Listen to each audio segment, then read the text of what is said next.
Why? Why are fact checkers so bad? Why? Hey, thanks for watching. So today it's Friday, Fact Check Friday, and so again, I will be exposing fact checkers for the shills that they are. And today I'm going to go back to Snopes. I know I get a lot of heat every time I do a fact-checking video on Snopes. People leave comments saying, of course, Snopes is garbage. They've been biased for a long time, and I realize that. But most people don't realize that.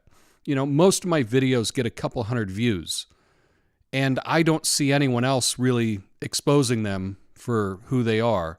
So most of the world doesn't know just how bad Snopes is, and so I decided to do a very, very simple video that anyone can get to show you as an example of just how bad their fact-checking is. So for this example, I picked something this week. Did Aretha Franklin work for Donald Trump on numerous occasions?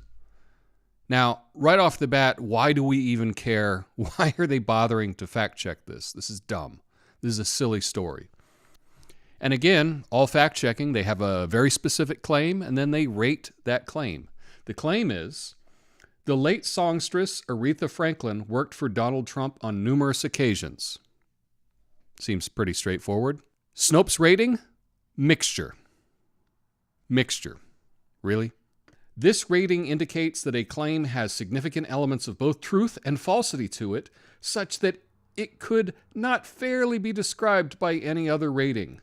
Well, I'm immediately calling BS on this one. The claim is Aretha worked for Trump. So she either worked for him or she didn't. It's pretty straightforward. But here's what they say is true. During her long career, singer Aretha Franklin was occasionally contracted to perform at Trump-owned venues, such as Trump Castle, the Trump Taj Mahal Casino, and Trump International Hotel and Tower. Okay, so Aretha worked for the Trump properties. What's false? Aretha Franklin was never an employee of Donald Trump's, no more so than Frank Sinatra, Liza Minnelli, Michael Jackson, or any other of the scores of other entertainers who performed at Trump properties over the years. Yeah, no kidding. That was never the claim. The claim is very simple. Did she work for Trump? Yeah, she worked for Trump a couple of times. It's true. The claim is not that she was an employee of Donald Trump. The claim is, did she work for Trump? Did she work for Trump? Yes. The claim is true. But that's the crazy thing. This story is just, it's a silly story. And it should be a very simple fact check. Did Aretha work for Trump? She did a couple times. True. But this writer for Snopes can't even agree with that. Well, who wrote the story? A guy by the name of David Emery. He has been a fact checker for Snopes for a long time. In fact, he's been doing this fact-checking so long, he has the Twitter handle Debunker. But yet he can't get a very, very simple fact check correctly. But just to see what a fair individual this David Emery is, let's go over to his Twitter account. Well, here's a post from July 14th, Macroeconomics at Work, and it is a link to a Hill article, and it says, MAGA hats made in China to increase in price because of Trump tariffs.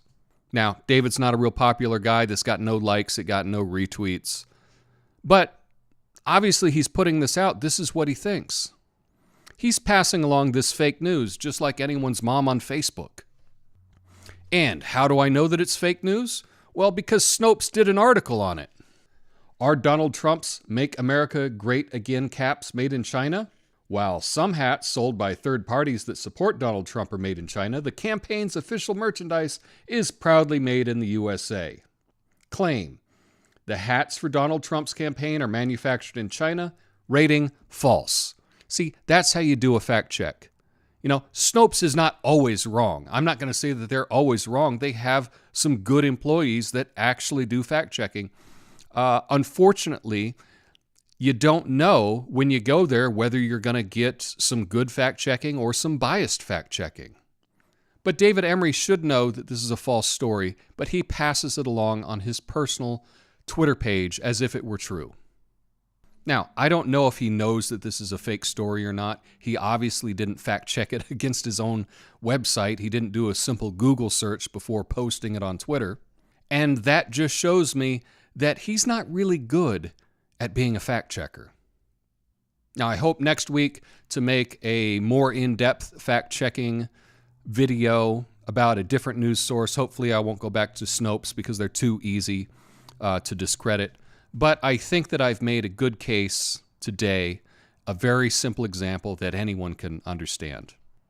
Now, currently, my videos, they're getting a couple hundred views. I would love it if they got several thousand views, and you can help me out if you think that this video is important. If you have friends that think that Snopes is legitimate, please share this video with them. And if you have suggestions for future fact-checking articles, let me know in the comments. Peace.